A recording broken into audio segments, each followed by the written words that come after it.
Meus irmãos e minhas irmãs, mais uma vez estamos aqui através do canal EBD em Ação para mais uma videoaula. E hoje estaremos estudando a lição de número 12, datado do dia 17 de dezembro de 2023. E o título da nossa lição é o Modelo de Missões da Igreja de Antioquia. O texto áureo está em Atos 13, 2. E servindo eles ao Senhor e jejuando, disse o Espírito Santo: apartai-me a Barnabé e a Saulo para a obra a que os tenho chamado. A verdade prática, a ação do Espírito Santo é a garantia do sucesso de toda a obra missionária. E para tratar desse assunto de hoje, como sempre, o nosso parceiro aqui, professor irmão Wesley Rodolfo. Pai, Senhor, irmão Wesley. Pai do Senhor, pastor Gesiel Costa, paz do Senhor, demais irmãos, assinantes do canal EBD em Ação, que tenhamos mais uma vez uma aula produtiva, abençoadora. Deus em Cristo continue abençoando a todos. E hoje nós estaremos falando sobre o modelo de missões que a igreja de Antioquia usou e serve como modelo para as igrejas atuais. Então, nesta lição estaremos a respeito da primeira igreja formada, que foi formada por gentios, porque até então a igreja de Jerusalém era os judeus conversos, ao cristianismo.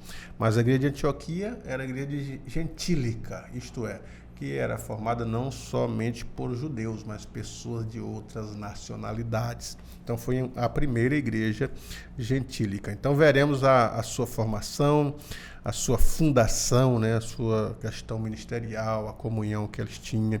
E uma amostra clara é que a igreja de Antioquia ela tinha uma dinâmica simples, mas uma dinâmica profunda. A primeira coisa era o jejum, que eles sempre adquiriram para a sua evangelização, a oração, para pedir orientação ao Espírito Santo de Deus, e depois da oração, a execução a respeito de missões. Eles iam, então, para a prática missionária. Então, isso mostra que a igreja de Antioquia era uma igreja dependente do Espírito, não é, irmão Wesley? Exatamente. Quando nós vemos o relato ali em Atos dos Apóstolos, é dito que, muito embora havia ali profetas e doutores, mesmo havendo doutores e profetas, esses não dependiam apenas do seu doutorado, por assim dizer, ou daquilo que havia adquirido, mas esses consideravam-se dependentes de Deus e, portanto, estavam aplicando-se à oração e ao jejum. Eles entendiam que essa era uma arma poderosa para que eles pudessem, então, estar desempenhando esse papel missionário. Como alguns dizem, inclusive, Antioquia passou a ser um quartel-general da igreja ali naquela ocasião. E por conta disso, eles se aplicavam à oração e ao jejum. E é exatamente em um desses jejuns que a igreja estava fazendo que o Senhor Jesus manifesta-se e o Espírito Santo, então, aparta 2 missionários. Um deles é o que vai, a partir de então, dessa narrativa de Atos dos Apóstolos, ser o principal personagem, do apóstolo Paulo, claro, que estamos falando. Irmão Wesley, aqui no primeiro tópico da lição, a igreja de Antioquia, a natureza e a sua característica. O primeiro tópico fala da Antioquia da Síria. E o comentarista diz assim, que a gente não pode confundir a Antioquia da Síria com a Antioquia da Pisídia, porque existiam ali, então, 2 Antioquias, Antioquia da Síria e Antioquia da Pisídia. Então, a Antioquia da Síria era a chamada Rainha do Oriente, uma cidade populosa com aproximadamente 500 mil habitantes, era bem grande. E essa Antioquia com diversas nacionalidades, diversas pessoas de diversas nações ali que se estavam com costumes do mundo inteiro, porque era uma cidade influente. Então, ali é considerada a capital do cristianismo logo após Jerusalém. Jerusalém foi o primeiro centro do cristianismo por causa ali da evangelização, principalmente do descer do Espírito Santo. Quando desceu era quase 120, na pregação de Pedro, quase 3 mil almas aceitaram, com a cura do coxo, quase 5 mil almas. Então se tornou uma cidade com uma igreja poderosa. Agora, depois de Jerusalém, aparece a Antioquia da Síria, né? Exato. Antioquia da Psídia é aquela Antioquia que fica na região da Galácia, onde Paulo visitou na sua primeira viagem missionária. Paulo passa pela região da Galácia e uma das cidades daquela região também é chamada de Antioquia. Nesse caso, Antioquia da Psídia, que está na região da Galácia. Essa é a Antioquia da Síria, e é aqui que nós temos esse chamado quartel-general, que passou a ser uma base da igreja gentílica, por assim dizer. E os discípulos viveram tão intensamente nessa região, onde passou a ser uma referência da igreja, né, e do apóstolo Paulo também, que depois de um ano que os cristãos ali estavam, eles foram pela primeira vez assim chamados de cristãos. Então, essa cidade é uma cidade importantíssima para a igreja primitiva, porque ali se estabeleceu essa igreja, né? Essa igreja ali, onde passou a ser o posto de onde se enviava os missionários. Então, é uma região muito importante que, como disse, né, a rainha, enfim, por conta também de sua condição comercial, e a igreja tinha essa estratégia de estabelecer pontos onde houvesse vias comerciais, fluxo de pessoas e de onde ficava fácil a distribuição para que esses missionários então estivessem sendo enviados. Então, por conta disso, Antioquia foi essa região escolhida para que pudesse então ser estabelecida essa igreja e de onde Deus enviou os nossos missionários. Até porque Jerusalém estava concentrada na evangelização, pregar o evangelho, etc e tal. Mas eles não tinham ainda, parece-me, a consciência missionária, porque em Antioquia a gente já percebe a consciência missionária, separar fulano, cicrano, para ir pregar para outras nações. Então ali já é uma consciência missionária, não é? Já é uma consciência missionária. Antes da perseguição e da dispersão, a igreja estava concentrada só em Jerusalém, nem Sim. na Judéia. A Judéia, que como se fosse o estado, né? Sim. E Jerusalém a cidade, mas a igreja estava concentrada só ali. Eles entenderam que quem sabe primeiro tinham que evangelizar todo a Jerusalém, ou ganhar todas aquelas pessoas para Cristo, para que depois eles pudessem ser enviados. Só que na dispersão ficou claro qual era a vontade de Deus, que tudo isso fosse feito de forma simultânea, para que o evangelho fosse assim disseminado. E o que é interessante, quando a gente pega, por exemplo, o relato de Atos dos Apóstolos, capítulo 11, esses discípulos que estavam ali, eles iam anunciando o evangelho nessas outras regiões, e a Bíblia diz que eles não anunciavam a outras pessoas a não ser os judeus. E aí depois que alguém vai lá e evangeliza os gentios, e grande era a multidão dos gentios que criam no Senhor, aí eles então passaram, né, a pregar a todos a palavra. Pregar a todos. É o que fala aqui o segundo ponto do primeiro tópico. A igreja de Antioquia. Então, após a perseguição, porque como disse o professor Wesley, eles estavam concentrados em Jerusalém. A ordem de Jesus era ficar em Jerusalém até. Quando eles fossem cheios do Espírito, era para sair das cercanias de Jerusalém. E ir para onde? Para Judéia, Samaria, Galiléia, confim da terra. Mas eles permaneceram, o até não chegou até eles. Então, por isso veio a perseguição dos judeus, mataram o primeiro mártir, que foi Estevão, e começaram a perseguir os demais, então os discípulos fugiram.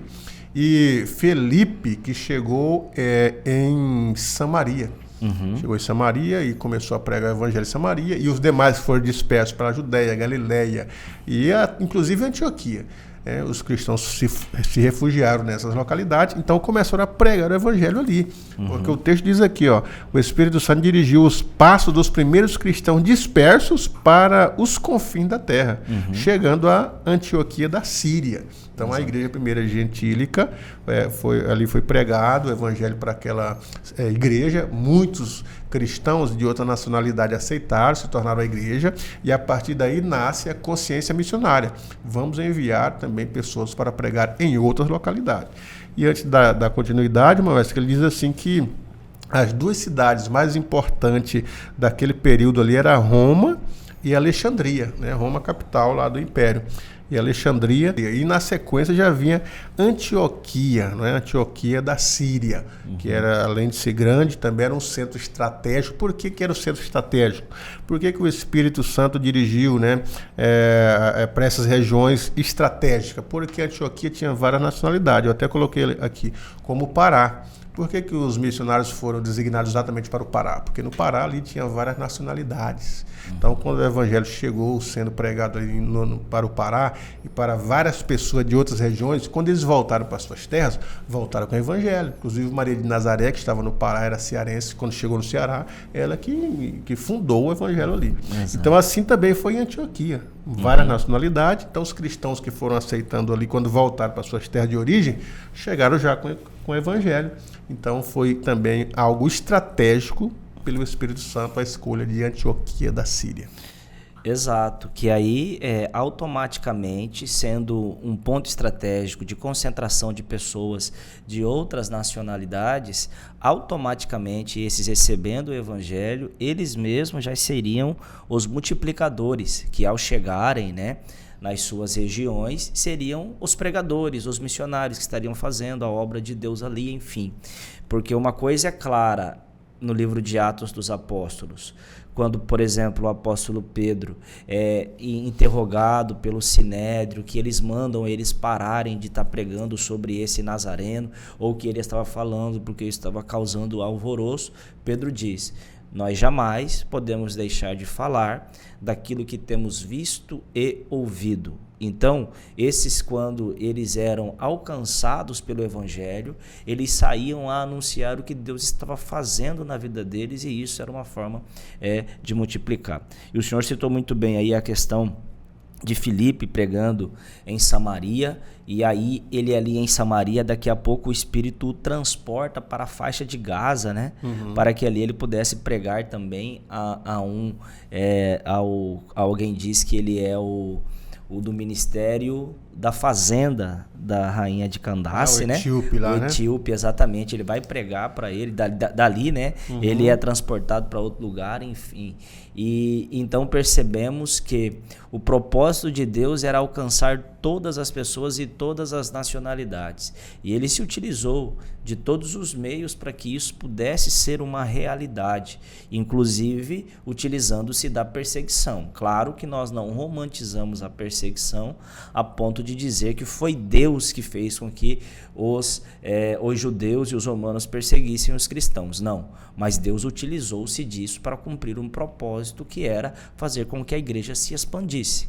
E eles tentando perseguir a igreja, tentando inibir o crescimento, o que eles puderam fazer só foi dar um empurrãozinho para que a igreja continuasse crescendo e expandindo e pudesse chegar a essas proporções como chegou em Samaria, em Antioquia, enfim, e em outros lugares do mundo atual.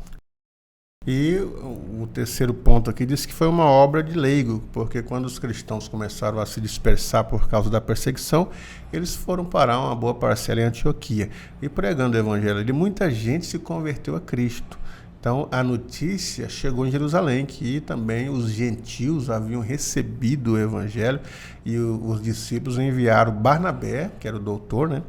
Doutor da lei, para constatar o que estava acontecendo, se de fato eles haviam recebido a graça. E Barnabé viajou mais de 400 quilômetros até chegar em Antioquia para constatar que de fato eles haviam se tornado cristãos. E aí a notícia é que eles eram cristãos. Então foi em Antioquia pela primeira vez que os discípulos foram chamados de cristãos, seguidores de Cristo. E nesse segundo tópico, Moesque, uma igreja missionária em ação. Havia alguns profetas em Antioquia e alguns doutores. Então a igreja de Antioquia tinha uma boa liderança, era uma igreja poderosa, exercendo então uma vocação. Ali, como diz o texto, havia profetas e havia doutores. E a Bíblia até cita alguns, né, como Níger, Simão, Barnabé, Paulo, né, que eram doutores ali, doutores da lei, que conheciam bem as escrituras que eram usadas pelos judeus. Era uma igreja onde tinha um corpo de obreiros e uma liderança bem fortalecida. onde havia manifestações desses dons, e é bom dizer que profetas e doutores ali eram profetas, aqueles que eram inspirados para trazer mensagens de Deus, né, pelo Espírito Santo, e os doutores também inspirados para ensinar pelo próprio Espírito Santo.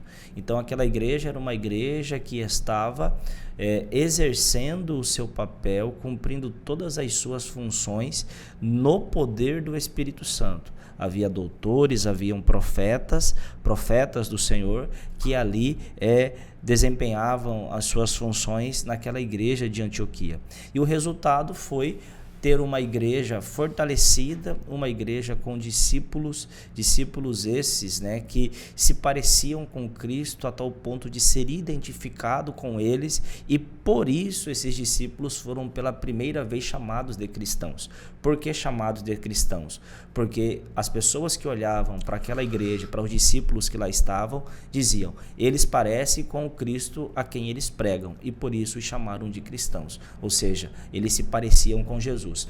Isso é fruto também do que havia naquela igreja, uma liderança forte, que exercia isso no poder do Espírito Santo, com dons do Espírito Santo, e que dava lugar para que o Espírito Santo pudesse falar, como aconteceu quando apartou a Saulo e a Barnabé. A igreja que o Espírito tem voz é uma igreja que se fortalece, e muito embora possa haver problemas, porque mas é uma igreja que consegue desempenhar muito bem o seu papel, resolvendo e trazendo soluções através do Espírito Santo. E apesar deles serem profetas cheios do Espírito Santo, né, que entregavam mensagens inspiradas do Espírito, e os doutores cheios de sabedoria também do alto, não eram homens orgulhosos, mas cheios de sabedoria divina, não apenas sabedoria humana. E o segundo ponto aqui diz também que era uma liderança servidora. Esses homens eram homens que serviam, não estavam apenas ali para ser servido. E além disso, a igreja de Antioquia era constituída sem barreiras raciais, porque a gente vê a origem ou a naturalidade de cada uma dessas lideranças. Por exemplo, Barnabé, consolador, misericordioso. Simeão era um negro africano, e estava ali como um dos líderes. Lúcio, sirineu africano.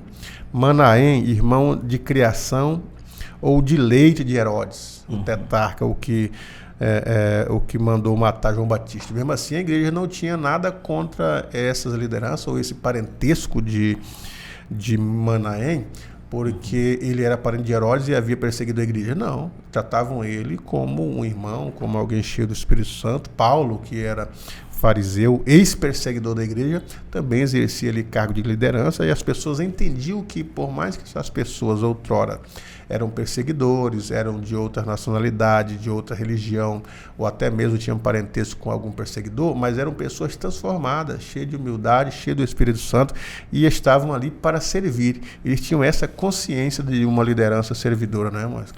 E a gente pode ver aqui que tinha gente de todo tipo, né, de toda a região, gente dos mais diversos níveis sociais, e estavam ali servindo na igreja. Irmão de tetrarca, irmão, enfim, de muitas influências, inclusive, havia ali naquela igreja, e todos eles servindo ao Senhor. E servindo de fato de tal maneira que eles puderam ser reconhecidos como uma igreja que servia. E isso levando em consideração as muitas pessoas que ali estavam, as muitas pessoas que noutro tempo, antes de terem recebido a Jesus, eram pessoas de influência, eram pessoas que ocupavam alto escalão na sociedade, alguns deles, e mesmo assim todos eles eram como se fossem um só, e portanto serviam uns aos outros. Na verdade, Antioquia é um modelo de igreja para nós aqui hoje, inclusive.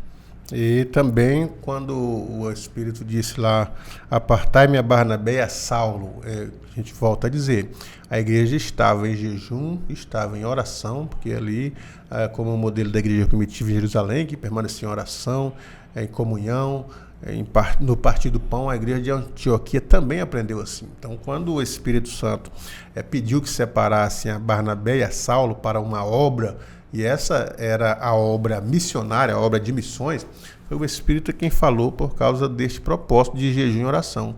Eles recebiam orientação do Espírito, e também é a base do sucesso missionário da igreja de Antioquia, e na atualidade também. para a gente separar os obreiros, enviar missionários, é a base da orientação divina. É o Espírito quem vai colocar no coração, né, dos líderes para alguém que tem uma chamada para a obra missionária, e com certeza se ele tem uma chamada e é uma orientação do Espírito Santo, essa obra não vai fracassar ou sofrer solução de continuidade, mas vai ter bons frutos, né? Apartai-me a Saulo e a Barnabé foi um momento em que a igreja estava ali em completa devoção e oferecendo a Deus, inclusive em jejum e em oração. E isso trouxe sensibilidade espiritual para aquela igreja, para que eles pudessem então ouvir a voz do Espírito Santo e pudessem enviar os missionários, como assim aconteceu. Mas tudo isso é fruto de quê? De uma igreja que estava constantemente buscando a Deus em jejum e em oração. O jejum e a oração são excelentes ferramentas que Deus nos dá para que possamos estar sensíveis à voz do Espírito Santo. Muitas vezes nós precisamos fazer com que nós tenhamos essa consciência, melhor dizendo, de que precisamos jejuar. Isso tem sido esquecido, quem sabe, por muitos cristãos, mas é uma poderosa arma.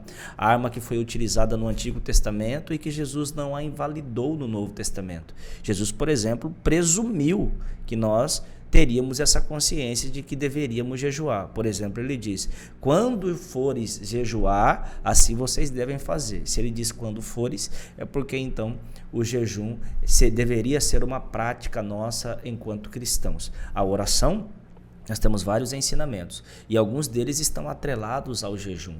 Então nós precisamos voltar a essa prática para que possamos aí aumentar a nossa sensibilidade para com o Espírito Santo. E aqui, inclusive, quero deixar uma pergunta aberta para que você responda. Quanto tempo faz, querido professor, querido aluno da escola dominical, que você não oferece um jejum a Deus por qualquer situação e principalmente para que a sua condição espiritual seja mudada diante de Deus e você possa ter mais sensibilidade? Ainda há tempo de oferecer jejuns ainda esse ano, para que Deus possa trabalhar através da sua vida. Nós sabemos que Deus, Ele trabalha graciosamente em nossa vida e não há nenhuma relação de mérito com relação a isso. Mas quando nós estamos jejuando, é um ato para que nós possamos dizer a Deus de que o que mais temos necessidade não é de comida, não é de pão, é do alimento espiritual que Ele pode nos oferecer, que é a sua presença. Então, que possamos ter consciência disso.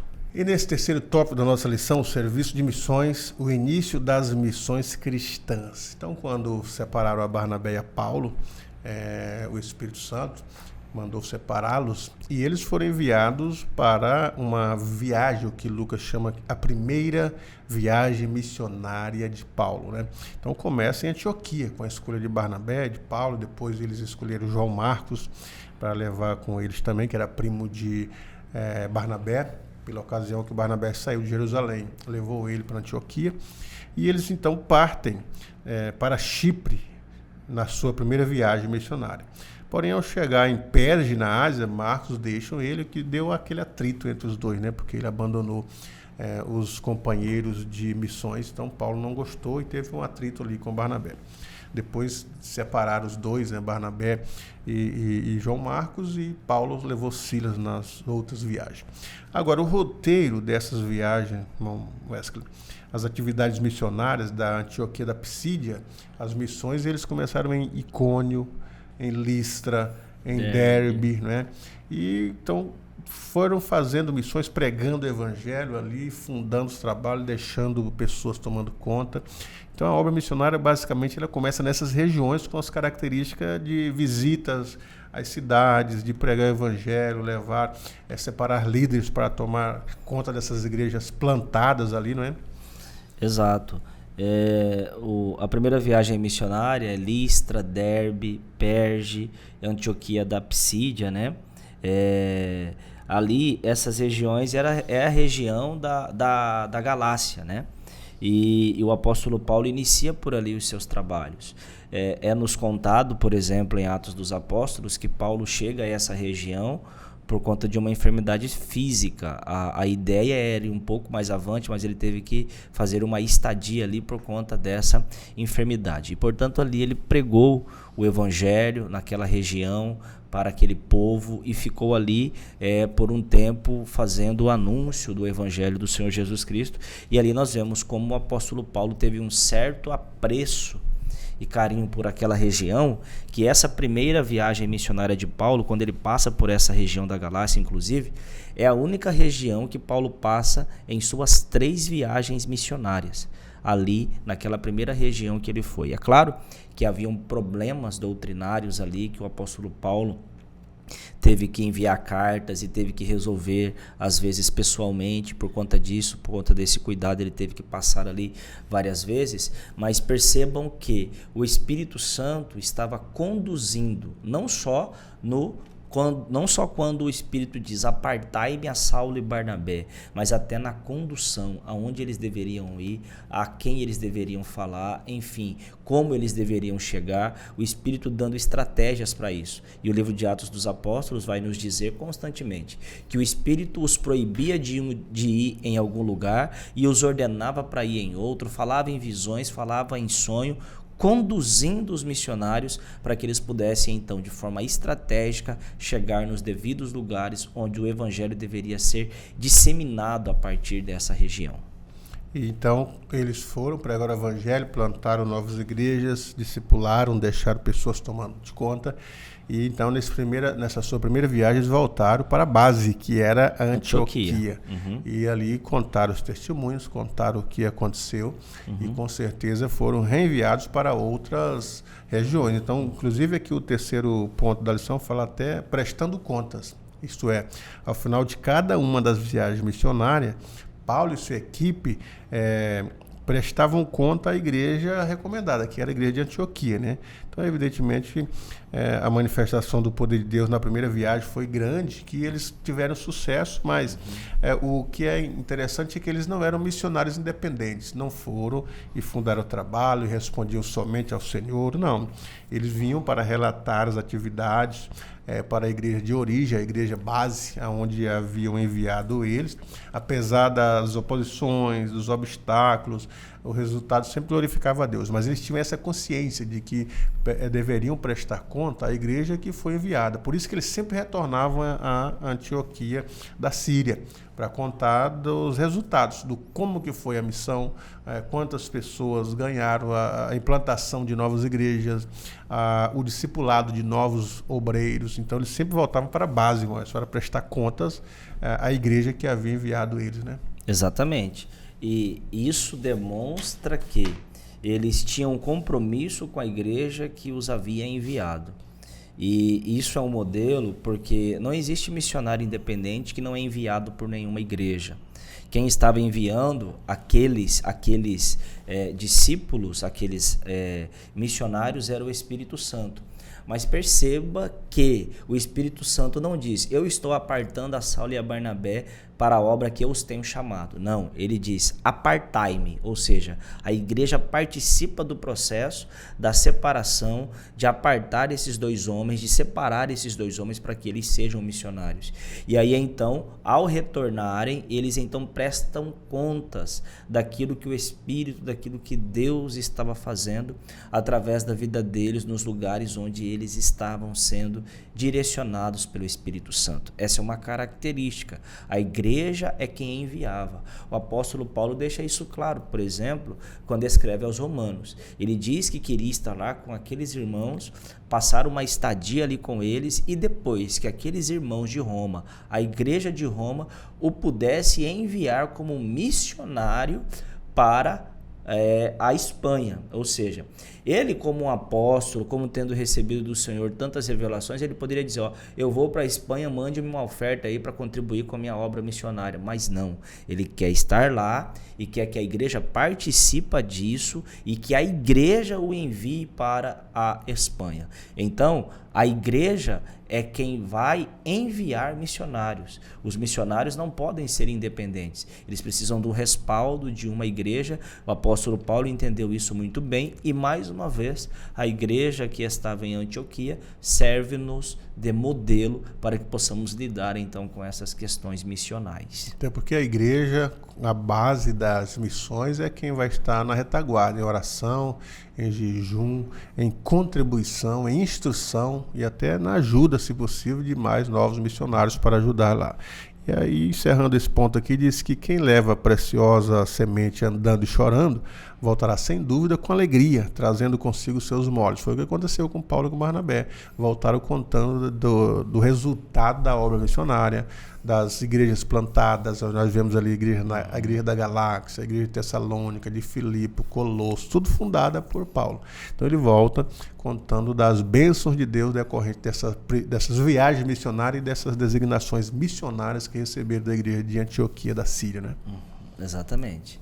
E como missionários, todos nós teremos de prestar contas um dia, né, do trabalho que fizemos, porque todo cristão, ou ele é um missionário ou é um grande impostor.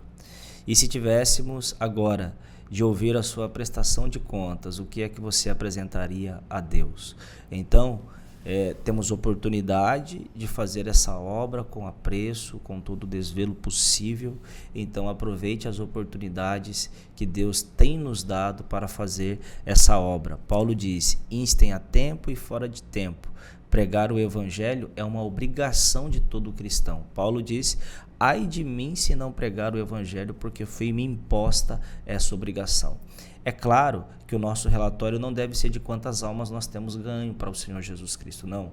Mas de como temos feito, de como temos pregado. Porque ganhar almas é um resultado, e um resultado que pertence a Deus. O nosso trabalho, o nosso papel é pregar o Evangelho e deixar o resultado com o Espírito Santo.